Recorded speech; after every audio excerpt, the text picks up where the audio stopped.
বিধানসভার মধ্যে পাঠান, অন্যথায় কি হবে? ওই জ্ঞান দেবে রাত 8টার পরে মেয়েরা কর্মক্ষেত্রে যেতে বারণ করবে। কেন?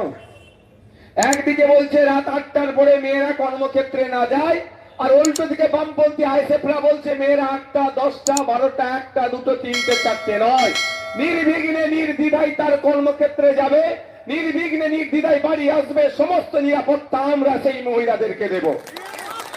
মায়েরা ডিসাইড করুন কোনটা কাকে গ্রহণ করবে। একদিকে মায়েদের হাতে লক্ষ্মীর ভান্ডার 1000-1200 টাকা 1500 টাকা তুলে দিচ্ছে, আর কথাই কথাই বলছে কিছু বললে লক্ষ্মীর ভান্ডার কেড়ে নেব। আর আমরা বলছি লক্ষ্মীর ভান্ডার 1000-1200 তো একটা পরিবারের স্বাবলম্বী হতে পারে না, মায়েদের হাতে আমরা কাজ বুঝাবো। কম করে নিজের বাড়ির উঠোনে বাড়ির কাছে থেকে কম করে মাস গেলে 5000 টাকা মিনিমাম ইনকাম যাতে করতে পারে তার রাস্তা আমরা দেখাবো। এটা কাদের জন্য? হাউস ওয়াইফ যারা, তাদের জন্য। আর যে মায়েরা উচ্চ শিক্ষায় শিক্ষিত হয়ে বাড়িতে বসে আছে, যে মায়েরা উচ্চ শিক্ষায় শিক্ষিত হয়ে বাড়িতে বসে আছে, তাদের হাতে মমতা ব্যানার্জি 1500 টাকার ভাতা ধরাচ্ছে, সেটা বেরিয়ে আবার বিজেপি বলছে 3000 টাকা করব। আর বামপন্থী আইএসএফরা অন্য কথা বলছে যে আপনারা আমাদেরকে ক্ষমতায় নিয়ে আসুন, মিনিমাম 15 থেকে 22,000 টাকার কাজের ব্যবস্থা করে দেবো। এই ভোটটা কাকে দেবে একটু ভেবে চিন্তা দেবেন। আমি বলছি না যে ভোট আমাদেরকেই দিতে হবে, কিন্তু আপনার ভবিষ্যৎটা এই 5 বছর নির্ভর করছে এই ভোটের উপরে। তাই বলবো আপনাদের, বামপন্থীদের আপনার ইশতেহার তথা আইএসএফ এর ইশতেহার আপনারা দেখবেন।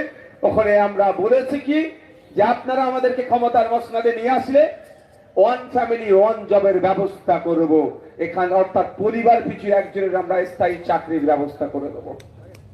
এবার আপনারা ডিসাইড করুন, আপনাদের উপর নির্ভর করছে।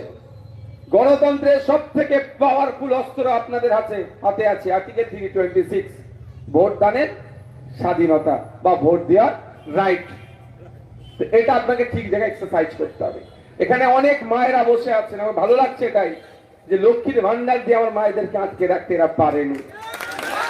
আমি মায়েদের বলবো, এখানে যে কজন মা আছে তার 99% মায়েদের পরিবারের শিশুগুলো সরকারি স্কুলে পড়ে, তাই তো নাকি? হ্যাঁ তাই তো। বাড়িতে একবার ফিরে যাবেন, বাজারে যারা বাজার করতে আসছেন তারা বাড়িতে ফিরে গিয়ে আমি যেটা বলছি একটু চেক করে নেবেন। যদি মনে হয় ভুল বলেছি তাহলে খান চিহ্নকে ভোট দিতে হবে না, দিকে দিকে যেখানে লাল ঝান্ডা দাঁড়িয়েছে তাদেরও ভোট দিতে লাগবে না।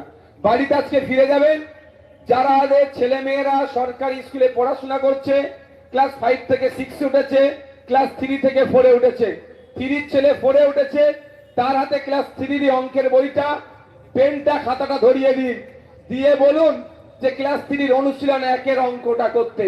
প্রমাণ করে নেবেন বাড়িতে গিয়ে আপনারা মমতা করতে, প্রমাণ করে নেবেন বাড়িতে গিয়ে আপনারা মমতা ব্যানার্জির যে হাতে আপনাকে আমাকে বা আমার মায়েদেরকে লক্ষ্মীর ভান্ডার প্রদান করছে, ওই হাতেই মমতা ব্যানার্জি আমাদের বাড়ির তথা গরিব বাড়ি বা বাড়ির ছেলে মেয়েদের ভবিষ্যৎ গুলো ধ্বংস করছে।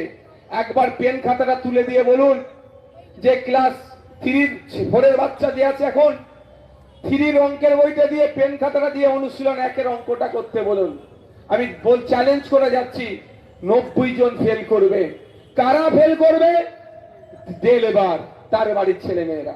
কারা ফেল করবে? সকালে মা আমার যে মাঠে গিয়ে কাজ করে, সকালে বাপ যে আমার সবজি বিক্রি করতে আসে এই নালিকুল বাজারে, সকালে যে বাপ ঘুম থেকে উঠে চাটা খেয়ে ফ্যানটা নিয়ে আসে এই মার্কেটে দাঁড়াতে, সারাদিনে 200 টাকা ইনকাম করতে গিয়ে যার মাথার ঘাম পায়ে পড়ে যায়, তার বাড়ির ছেলে মেয়েগুলো সরকারি শিক্ষা প্রতিষ্ঠানে যায় পড়াশোনা করতে, কিন্তু ওখানে আর শিক্ষা দেয় না, শুধুমাত্র একবেলা একটু খাবার দেয়, সেখানে ওই চোরের দলেরা তাদের মিড ডে মিল চুরি করে নেয়।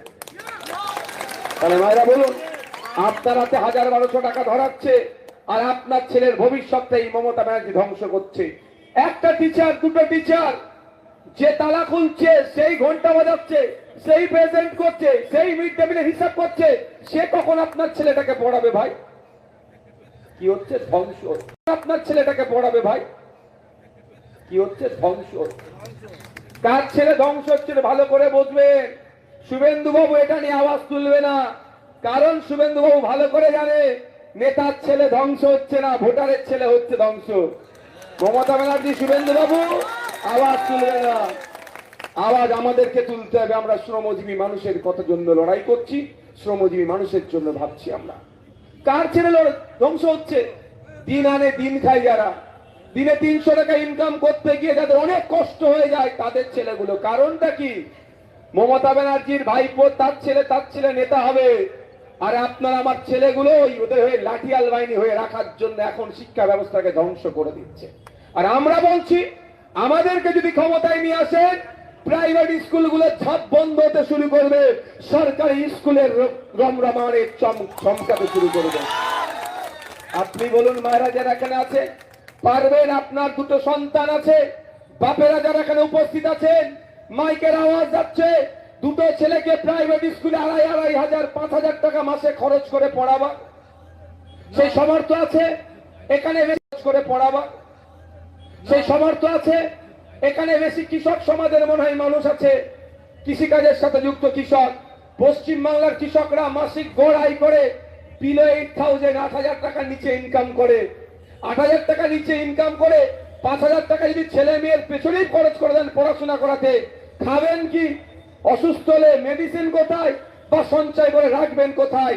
আপনার ছেলেকে আপনি প্রাইভেট স্কুলে পড়াতে পারছেন না, আপনার ছেলেকে সরকারি স্কুলে পাঠাচ্ছেন, শিক্ষা নাই, শিক্ষার পরিকাঠামো নাই, ক্লাস 4 5 পড়াশোনার পরে কম্পিটিশনে আসতে পারছে না, সে কাজ ছেড়ে দিচ্ছে, বাইরে যাচ্ছে বাঙালি হওয়ার জন্য, বাংলায় কথা বলার জন্য, মার খেয়ে আবার রাজ্যে ফিরে আসছে। সেই সময় তৃণমূলের লোকেরা মনে করছে এই আমার লাঠিয়াল বাহিনী একটা এসেছে, 300 টাকা রোজে ওকে আবার মারপিট করতে পাঠাচ্ছে, মরছে নালে মারছে লোককে। এই সমাজ ব্যবস্থা ধ্বংস হয়ে যাচ্ছে। আর আমরা কি বলছি? যদি আপনারা আমাদের সুযোগ দেন, স্কুলে নিয়মিত শিক্ষক নিয়োগ হবে, স্কুলের শিক্ষার পরিকাঠামো